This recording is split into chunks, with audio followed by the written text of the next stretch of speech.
Halo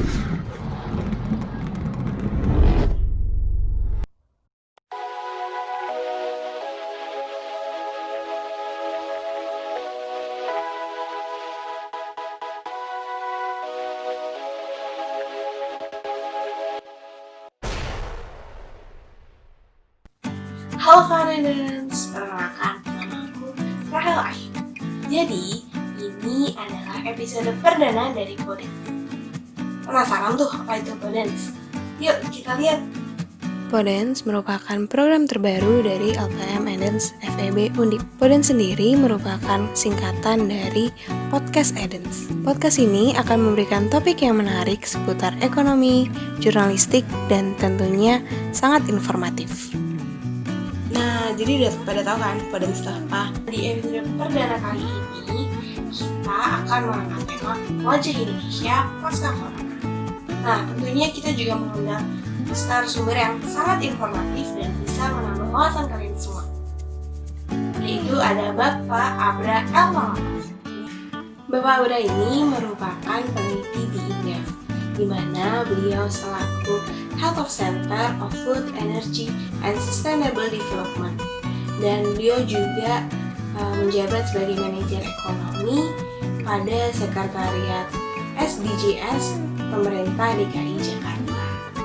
Jadi, yuk langsung aja kita ngobrol bareng Bapak Abra. Halo Pak. Halo, ya dengar baru. Iya. Gimana? Adik-adik Eden semua sehat? Sehat Pak. Masih ini libur atau gimana? Masih kuliah Pak. Belum Online. puas. Iya masih kelas online. Oh, masih ini dari kos dari rumah ya? Iya. Oh, belum puas. Iya belum ini Pak. Gimana kabar Bapak Abra sendiri? Ya, alhamdulillah baik. Ini juga di rumah terus, ini udah 3 bulan saya juga. Minggu ini baru seminggu sekali baru ke kantor. Mungkin bisa cerita-cerita sedikit nih Pak, pengalamannya dari waktu kuliah dulu, terus sekarang di Indef dan jadi manajer ekonomi di Sekretariat SDGs di Provinsi DKI Jakarta. Iya, jadi memang kurang lebih baru 9 tahun di Indef ya, kalau dihitung dari awal mulai masuk. Jadi lulus Undip itu 2010 akhir Desember wisuda, kemudian lulus awal ditawari sebetulnya waktu itu oleh senior dari Undip juga, dari Eden juga bahkan itu ada Ibu Eni untuk bergabung di Indef di 2011. Jadi selama 9 tahun ya belajar banyak dengan senior-senior Indef. Di Indef ini memang core-nya adalah kita sebagai lembaga think tank yang fungsi utama itu advokasi kebijakan publik. Jadi memang pengalamannya sangat berharga sekali selama di Indef, dan selama di sini betul-betul bisa mengasah kemampuan dalam menulis, ya, dalam berpikir kritis juga, dan juga dalam advokasi kebijakan-kebijakan publik. Nah, dalam perjalanannya tentu Indef memberikan pintu yang sangat lebar untuk karya juga di luar Indef ya, karena juga banyak juga kesempatan-kesempatan buat kita terlibat di dalam pekerjaan di luar Indef. Nah, saya pernah mengalami misalnya menjadi tenaga ahli di DPR, terus juga sekarang ini menjadi staff atau menjadi manajer ya pilar pembangunan ekonomi di Sekretariat SDGs, dan itu tidak memaksa kita untuk keluar dari Indef, tidak. Kalau di Indef itu kita didorong justru di Indef ya sebagai rumah kita, rumah kedua ya. Kemudian kita bisa berkarya juga di luar. Ada juga di Indef yang menjadi dosen gitu. Jadi mungkin itu salah satu kelebihan Indef dibanding lembaga-lembaga atau pekerjaan yang lain ya. Karena kalau pekerjaan lain pasti yang dikerjakan hanya di kantor itu aja gitu. Kalau di Indef ini memang agak unik. Oh gitu ya Pak. Jadi dapat banyak pengalaman ya di Indef sendiri. Nggak hanya di kantornya itu aja, tapi di luar Indef juga. Tuh, Indef sebagai jembatan kita untuk menjalin jejaring dengan seluruh stakeholders, ke pemerintah, bahkan ke legislatif, ke pengusaha, gitu. Misalnya melalui Kadin, ke kampus-kampus, ke bahkan juga ke kelompok pekerja buruh. Jadi kita karena kita sebagai lembaga independen, ya kita tidak berpolitik secara praktis, ya kita memiliki kredibilitas dan dipercaya oleh publik sehingga kita bisa diterima oleh siapa, terutama juga oleh media. Nah, Indef ini juga salah satu ciri khas ataupun kelebihannya adalah kita sangat baik hubungannya, pergaulannya dengan media, baik itu cetak, televisi, ya, online. Bahkan kita juga punya grup khusus antara Indef dengan media nasional. Ketika kita ada kegiatan, ya, ada diskusi, kita selalu bertukar informasi.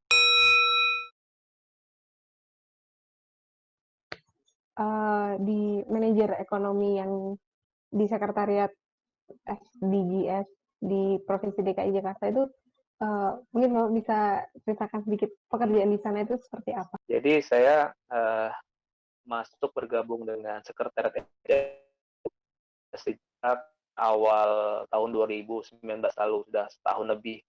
Nah, jadi ini SDGs atau Sustainable Development Goals atau tujuan pembangunan berkelanjutan ini merupakan kesepakatan atau konsensus global, yaitu dimulai dari tahun 2015 dan ditargetkan sampai tahun 2030 di level global. Nah, di level nasional, Indonesia juga bergabung dengan konsensus tersebut.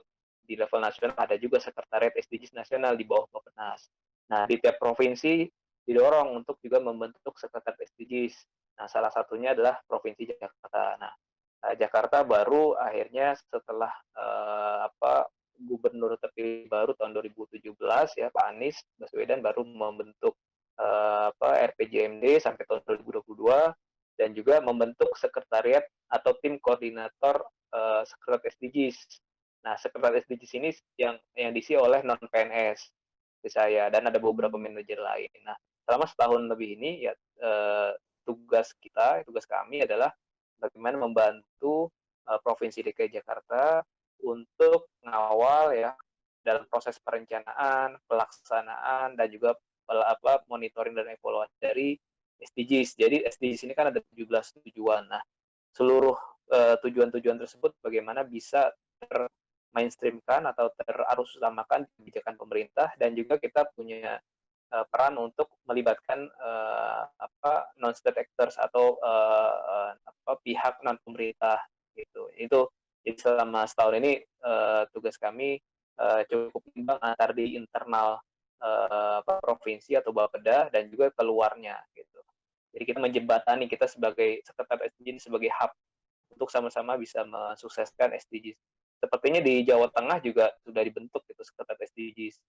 Dan SDGs ini kan juga bukan hanya tanggung jawab pemerintah, tapi juga menjadi andil oleh masyarakat. Makanya sekarang banyak juga kampus-kampus yang sudah membentuk center SDGs. Belum tahu nih, sebelum update di Undip apakah sudah membentuk juga SDG Center. Kalau di beberapa kampus lain sudah ada. Di Undip saya kurang tahu juga. Iya, kayaknya sih pernah dengar mau didorong dibentuk karena dengan SDGs ini sebenarnya bisa menjadi potensi berkolaborasi dengan pihak swasta, dengan pemerintah, dengan lembaga internasional untuk riset, terutama kalau dari kampus. Jadi untuk bisa mendapatkan support sumber daya maupun support buat riset itu terbuka lebar. Kalau memang kampus ya Undip dalam hal ini mau untuk membuat center yang fokus untuk SDGs. Jadi masih berkaitan dengan SDG atau Sustainable Development Goals ini ya Pak. Mungkin kami sebagai mahasiswa bagaimana bisa berkontribusi kayak bentuk konkret kami dalam mencapai tujuan SDGs sendiri. Ya, ini yang menarik, SDGs ini sebetulnya sesuatu yang mengawang-awang atau sesuatu hal yang terlalu muluk-muluk tinggi gitu. Tapi itu sebenarnya bagian inherent dari kehidupan kita. Cuma memang bahasanya mungkin kadang terlalu formal sehingga kadang mungkin orang umum sudah skeptis dulu gitu dengan istilah-istilah yang terlalu formal tadi. Ya, SDGs ini kan ada 4 pilar, ya, yaitu pilar sosial, pilar ekonomi, pilar lingkungan, dan pilar hukum. Nah, di masing-masing itu inherent dengan kehidupan sehari-hari. Misalkan di pilar lingkungan, ya mendorong supaya pembangunan ini juga menitikberatkan terhadap keberlangsungan lingkungan. Nah, salah satunya misalkan dengan mengurangi adanya polusi, sampah, ya dengan hal-hal yang sehari-hari yang dilakukan, misalnya kita mengurangi pemanfaatan atau penggunaan botol plastik, ya, ataupun plastik kresek. Jadi dalam keseharian itu biasanya didorong kita di kantor-kantor menggunakan tumbler, botol. Dalam rapat-rapat itu udah mulai dikurangi atau dihilangkan sama sekali minuman gelas atau minuman botol plastik. Gitu. Kemudian juga dalam hal lingkungan, misalnya bagaimana kita bergerak untuk menggunakan transportasi publik. Jadi kendaraan pribadi itu dikurangi, itu untuk mengurangi polusi, mengurangi juga pemanfaatan bahan bakar fosil. Itu mungkin yang konkret-konkret bisa dilakukan oleh kita sebagai pribadi, termasuk juga tidak memboroskan pemanfaatan air, kemudian juga listrik di rumah gitu. Jadi yang sehari-hari dengan kita lah, itu paling yang bisa kita lakukan. Mungkin tadi kita udah singgung tentang pandemi ya Pak. Kan Bapak ini bekerja di bidang ekonomi, lebih ke kebijakan ya Pak. Nah, menurut Bapak sendiri dampak dari adanya pandemi ini terhadap perekonomian global, khususnya di Indonesia sendiri itu seperti apa? Ya, jadi memang pandemi COVID-19 ini memberikan kejutan yang sangat besar ya kepada seluruh umat manusia di dunia gitu. Karena yang awalnya tahun awal Januari 2020 ini, ya, waktu berita tentang COVID ini baru ada di Wuhan, di Cina, ya kita tuh sebetulnya juga dengar adanya kasus itu, cuman ya kita kayak semuanya merasa ini belum jadi ancaman buat kita gitu, baik masyarakatnya juga pemerintah. Tapi kita udah waktu itu di bulan Januari sudah mulai mencoba meraba-raba, memprediksi kira-kira kalau ada wabah penyakit di Cina, dampaknya terhadap ekonomi dunia dan ekonomi Indonesia itu seperti apa. Nah, waktu itu Bank Dunia sudah melakukan simulasi bahwa kalau ekonomi Cina turun 1%, ya, itu masih di bulan Januari, itu dampaknya terhadap ekonomi Indonesia saja itu 0,3% bisa turun. Nah, ternyata dalam perjalanannya wabah itu menjalar ke negara-negara lain, ya, ke Iran, ke Korea Selatan, ke Italia, bahkan sekarang sudah sampai ke lebih dari 200 negara. Kan jumlah kasusnya sudah melonjak sampai 7 juta orang. Nah, ini akhirnya menjadi persoalan bersama, persoalan seluruh bangsa, dan dampak paling nyata pasti mempengaruhi mobilitas, ya, dan interaksi manusia itu sendiri. Ya, mobilitas yang terhambat ini kan juga mempengaruhi aktivitas ekonomi. Jadi pandemi ini secara global memang memberikan kejutan dari sisi, kalau kita bicara ekonomi, dari sisi supply, ya, bagaimana proses produksi, proses produksi itu baik industri manufaktur, kemudian juga jasa, itu terganggu. Dari sisi demand-nya atau permintaannya juga terganggu karena orang khawatir untuk keluar, sehingga transaksi juga relatif akan berkurang gitu. Jadi dua shock tadi dari sisi supply dan demand mempengaruhi volume perdagangan lintas negara, dan itu semuanya akan bertransmisi juga. Akhirnya di bulan Maret, awal Maret, pemerintah Indonesia mengumumkan ada kasus pertama, ya kan, 2 pasien positif COVID. Nah, di dalam bulan Januari Februari itu, di saat negara-negara lain sudah ada mulai masuk, nah sayangnya pemerintah kita agak lengah waktu itu, malah sempat bikin jokes-jokes, ya kan, bikin lelucon gitu, makan nasi kucing kuat gitu, dan sebagainya.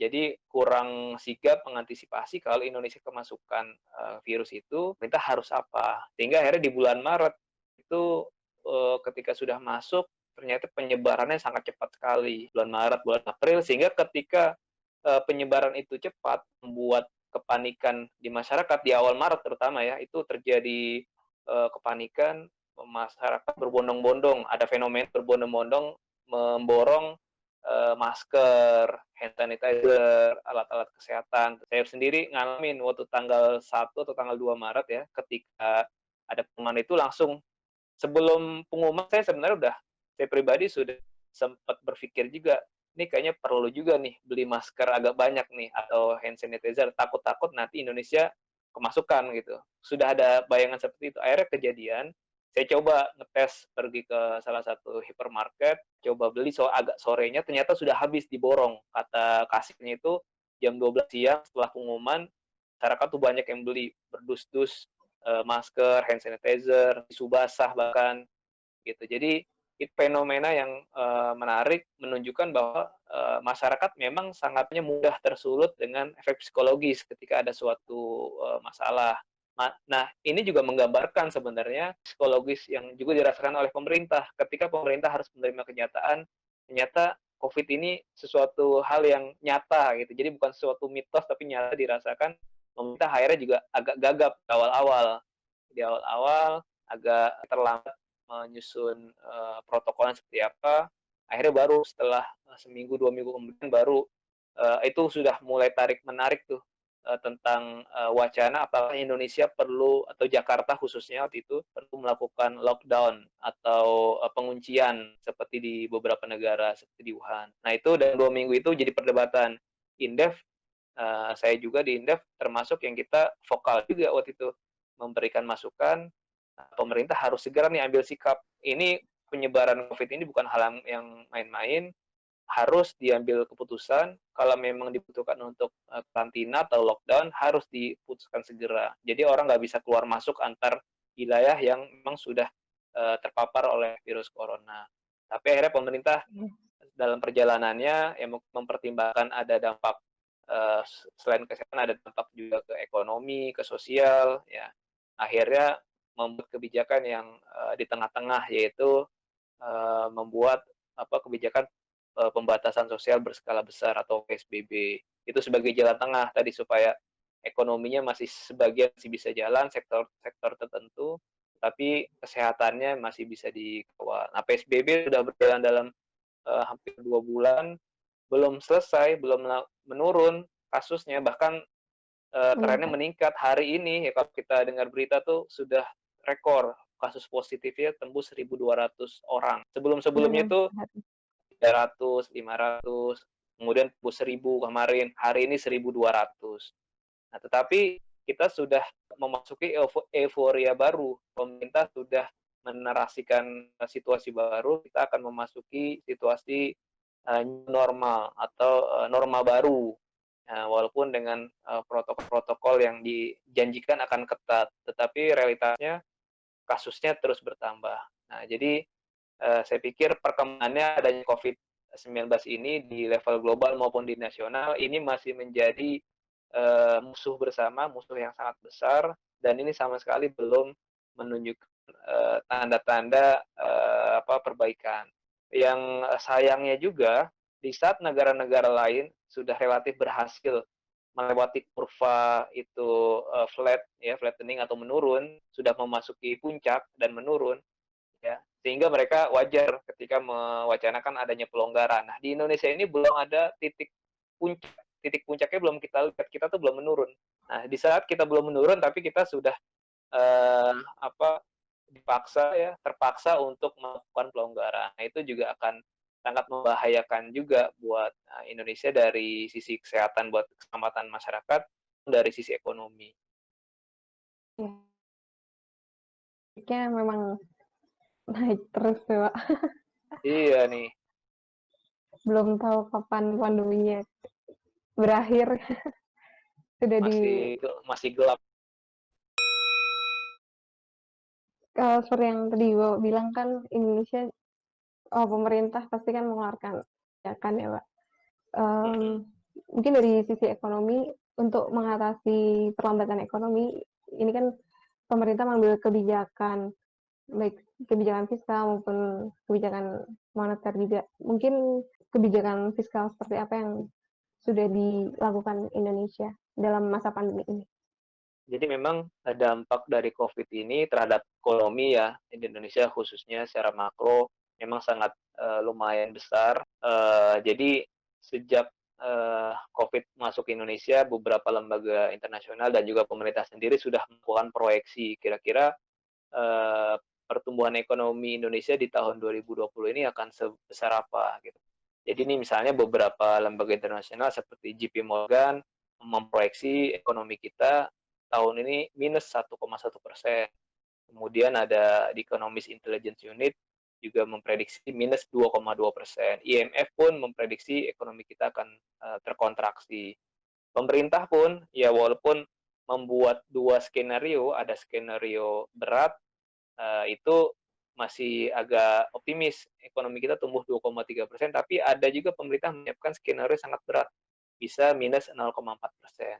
Tadi karena dari sisi supply terganggu, dari sisi daya beli masyarakat juga terganggu. Terbukti di pertumbuhan kuartal 1 2020 ini, pertumbuhan ekonomi kita kan juga melemah ya, sampai hanya tumbuh 2,7% gitu.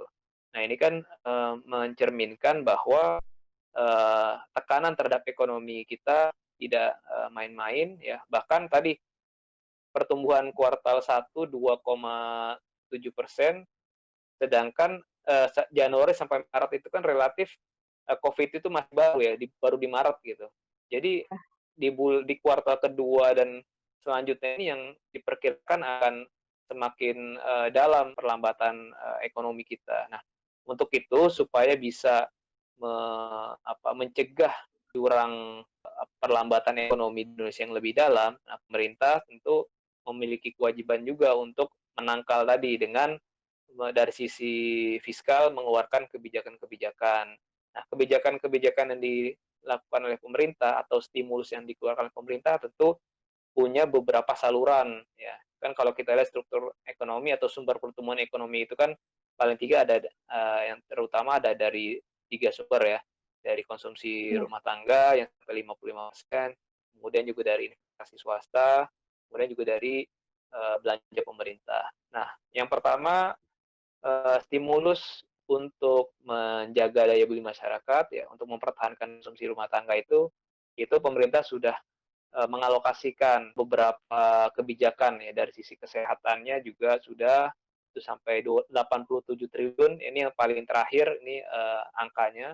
Kemudian perlindungan sosial rencananya ditingkatkan dari tadinya 170 triliun jadi 203 triliun, dan di perlindungan sosial ini terutama juga yang mencolok adalah bantuan-bantuan sosial yang coba pemerintah gelontorkan untuk masyarakat yang terkena, baik itu kelompok masyarakat miskin dan juga kelompok yang rentan miskin.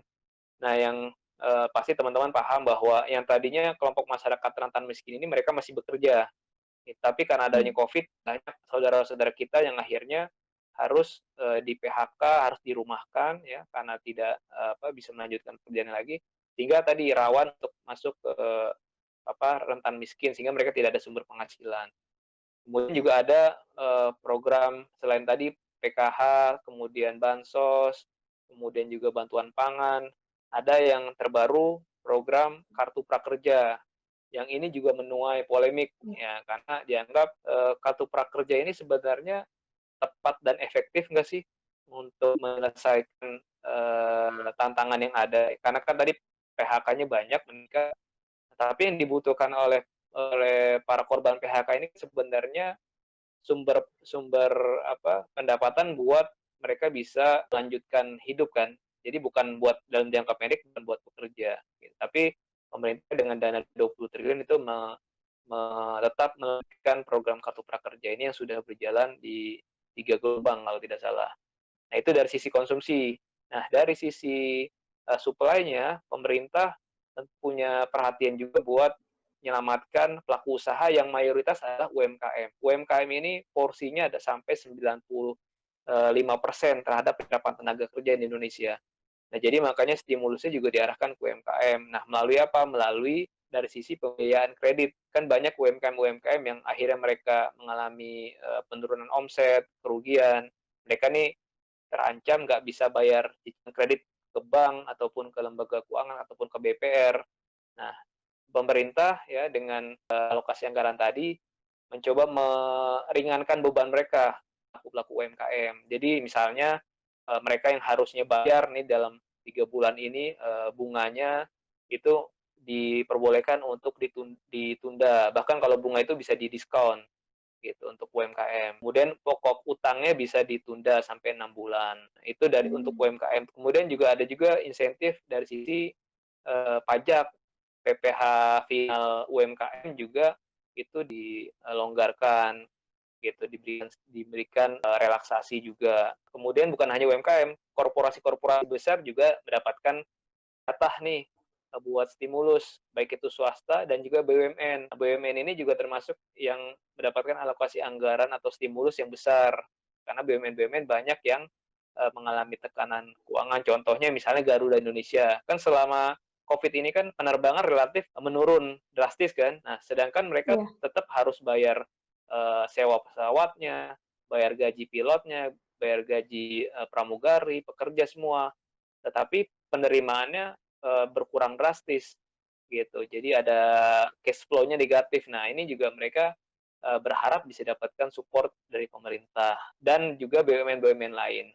Jadi menurut saya stimulus yang diberikan oleh pemerintah sebetulnya relatif variatif gitu. Relatif sudah menyebar ke berbagai sasaran ya, dari mulai level masyarakat yang miskin, rentan miskin, pekerja yang ter-PHK, kemudian UMKM, kemudian korporasi besar, termasuk juga BUMN, bahkan juga Pemda. Jadi ini yang menarik, tekanan atau gangguan terhadap ekonomi ini bukan cuma dirasakan oleh pemerintah pusat. Ya, jadi kan pemerintah pusat karena tadi ekonominya lemah, penerimaan pajak ini diproyeksi akan tidak sampai atau berkurang 10%. Nah, ini juga dirasakan oleh pemerintah daerah-daerah gitu. Daerah-daerah yang selama ini mengandalkan pemerintah pusat ya, sumber penerimaan daerahnya itu pasti akan tergerus juga. Nah, jadi pemerintah juga mengalokasikan nih kurang lebih ada sekitar 38 triliun nih stimulus yang diberikan pemerintah pusat buat pemerintah daerah. Nah, nanti juga pasti ada sektor-sektornya juga seperti apa. Jadi kelihatannya ini sudah cukup variatif, cuma memang kalau kita bandingkan stimulus yang diberikan oleh pemerintah Indonesia dibandingkan dengan PDB itu masih relatif kecil dibandingkan dengan negara-negara lain. Stimulus kita tuh kurang lebih 2,5% terhadap PDB. Malaysia contohnya itu stimulusnya 10%. Negara-negara maju lain juga di atas 10%. Jadi memang mungkin salah satu tantangannya pemerintah belum bisa mengalokasikan stimulus sebanyak yang diberikan oleh negara-negara lain tadi, karena memang ada keterbatasan di APBN kita. Sekarang kan kita dalam posisi bisa dibilang transisi menuju new normal ya, menuju new normal, dan apakah mampu